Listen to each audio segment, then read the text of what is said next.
This is how Satan operates. Are you interested in that? Yes, I'd love to see Satan operate. I'm sure he's a fabulous surgeon. This is how he operates. He directs our attention Yes? towards a need or desire. That's the way he always gets in. Uh? I thought he'd use a scalpel. He starts out with that. For example, here's Adam and Eve in the Garden of Eden. Everything is absolutely perfect. Okay, I'm confused here. I thought we were talking about operating, but... Oh! I see. You're that crazy pyramid selling preacher. Oh. Oh well. Welcome to Jen's Little Corner, everyone. This should be fun.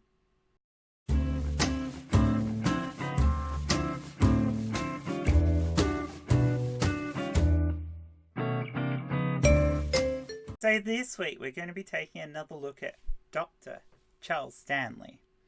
Now, I put his doctorate in air quotes because the seminary where he got his theological doctorate from was not accredited at the time that he received it.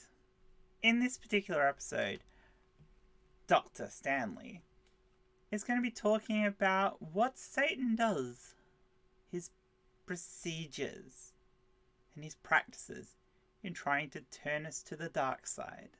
So let's get back into it. They have everything. They have each other. Everything's perfect.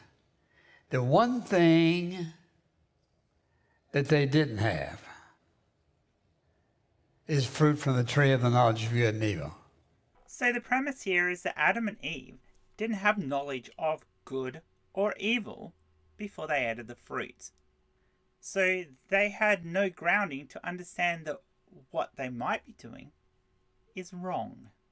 And if you don't know that what you're going to do is wrong, why should you be punished for it?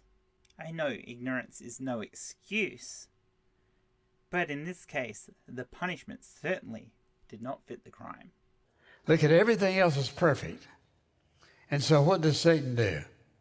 He points them to the one thing they don't have. If you have a want or a need for something, and that something isn't being met, but it's available for you to have, then surely the environment you're living in isn't perfect. In fact, that environment is wanting. So in this case, Satan pointing Eve towards the item that can give her more knowledge and more ability actually seems like the good thing to do. She had no knowledge of what God might do to her if she actually ate it. Perhaps Satan did. But Satan also had knowledge of the knowledge that it would give to her. I've got to wonder at this point, who's the better player in this? Satan or God? How many men and women point to some other person lustfully because they have everything else in life they need but him or her? Oh, come on, dude. Very few people are actually that shallow. And besides, how would they have everything else in life they'd want? We have numerous wants, all of us, including you. Just wanting a person, and I'm sure you're just talking about sex here, would not be the primary want of every person. This is a very bad analogy. And how many decisions are made not because people don't have certain things, but they don't have a particular one? Satan is a liar. He would appear to be in good company with you then, wouldn't he? Satan is a deceiver. And one of the first things he does is to point out something in your life that you don't have. He does not remind you of how much you do have, how blessed you are, how healthy you are, what you drive, where you live, what you wear. He points out the one thing you don't have.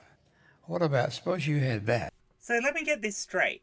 You're suggesting here that Satan points out the things that we don't have that we would like or we could need and goes, hey, I'm prepared to give this to you provided you don't follow the other dude.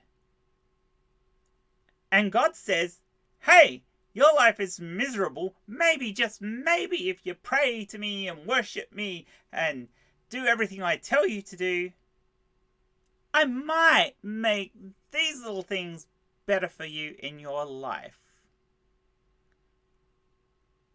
God sure sounds like a frickin' asshole. He's a liar. He's a deceiver. And he uses the same tactics he used in the garden. You know, throughout your entire description there, I'm not sure if you were talking about God or Satan. To me, it could have easily applied to either, and probably more honestly applied to God. You'd think by now we'd have caught on. What, that God's an oppressive dictator and Satan's just trying to save us from his evil daddy? How does he operate? He points out the thing you don't have, so that if you want to be complete, you'll have it. That sounds like the nice guy. I mean, honestly, it could also sound like the creepy guy in the van trying to give lollies to kids. But if he's offering you something for nothing, apart from not listening to his oppressive dictating dad, then you've got to think that perhaps Satan is the good guy. Your mythology is really screwed up. Did it satisfy her? No, and it doesn't satisfy people today. Well, yes, I'm pretty glad that we each have a subjective set of morals. It's fucking brilliant. Now, I don't think we got our concepts of good and evil from a mythical apple eating in a weird-ass garden somewhere with a talking snake. But I'm pretty glad that most of us have a sense of good and evil. He creates this desire in order to get people off base, off track. If you only had that, listen carefully, you can't ever have enough. I don't think anyone can ever have enough. I mean, we have these finite lives that are over in a blink of an eye, geologically speaking. So there isn't enough time to have everything any of us could ever want. But there's enough time to have enough experiences and things within our lives to lead full and happy lives. And that's what we should concentrate on, not this drivel. Of anything that is not the will of God for your life to ever make you happy, ever make you feel complete, but ever make you feel content. You know what? I don't have God in my life. I don't believe there is a God. But I'm pretty happy and content with my lot. Yeah, sure, some days are shit and some days are wonderful. But overall, despite a lot of crap I've had in my life's actually pretty good. And I think most of us will feel the same, and most of us have the potential to have a pretty good life. And in the scheme of it, isn't that all that matters? You'll just go from one thing to the other, believing one lie after the other. You find yourself in self-destruction. Really? I know lots of people who aren't Christians. They are pagans or Buddhists. And of course I know lots of atheists. And none of us wander around thinking that our lives are in self-destruct mode or going to just suddenly blow up on us. Again, most of us lead pretty good lives. I think you're barking up the wrong fucking tree here, just like a rabid dog. One of his tactics, get our attention on something we think we need. The second one is this. Watch this carefully. Satan chooses his timing. He knows when we're the most vulnerable. When Jesus had fasted 40 days and 40 nights, what did the devil say to him? Oh, I've been fasting, glorifying the Father. Well, all you have to do is turn that stone into a piece of bread and you'll be satisfied, which would have been a violation of the Father's will and purpose and plan for his life. Even if I can see that this Jesus person actually existed, after 40 days and 40 nights in the desert with no food, he'd be hallucinating. I mean, seriously. He'd be sitting fucking hamburgers everywhere. no wonder he saw some dude who looked like the devil coming at him to say, hey, turn this rock into a steak. Come on. If on top of that, I conceded that he had some sort of magical abilities, and that's the reason why he wasn't Gaga land after 40 days, 40 nights in the freaking desert, then he didn't need to eat, did he? Because he was supernatural and didn't need it. So, yeah. I think this story is a load of shit. And so the devil does the same thing. That is, he knows the timing in our life. And so when you get hungry, angry, lonely, or tired, you're vulnerable. Or when you get hungry, tired, angry, or lonely, he's there to try and fucking help you. That's more than God does. God just wants you to worship him. Satan actually comes to help you. God's an Asperger. Hungry, angry, lonely, tired. Think about it. I did. Satan good. God Asperger. Very simple. HALT. Remember that. Halt. When you start feeling hungry, angry, lonely, or tired, HALT. Stop and think. I am now vulnerable to a satanic attack. Or how about calm down, have something to eat, go have a nap, and then later on call a friend so you don't feel fucking lonely. Did you get that? A satanic attack is an attack by Satan in one of those areas of your life where you're the most vulnerable. Yeah, but look at this again. When you're at your most vulnerable, Satan comes to you and offers you something to help.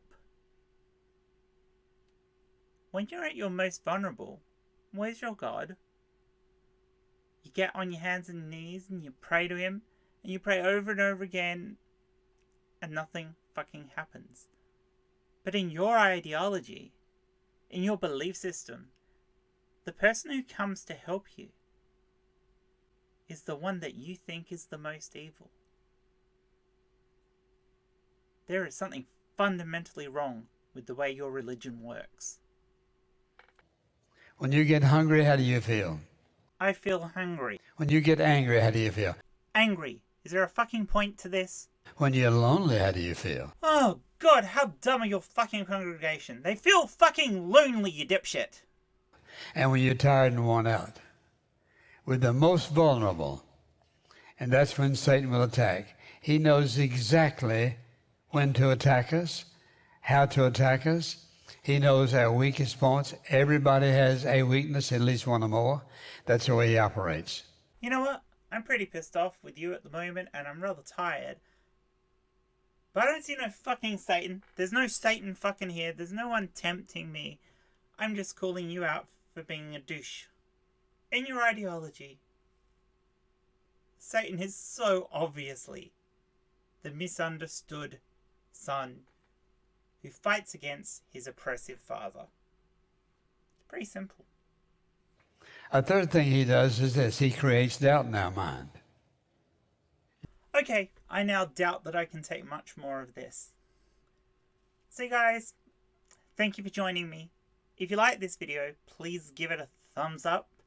And please subscribe if you haven't already. And remember, even if you have to listen to drivel like this, please don't choke on the selfie stick.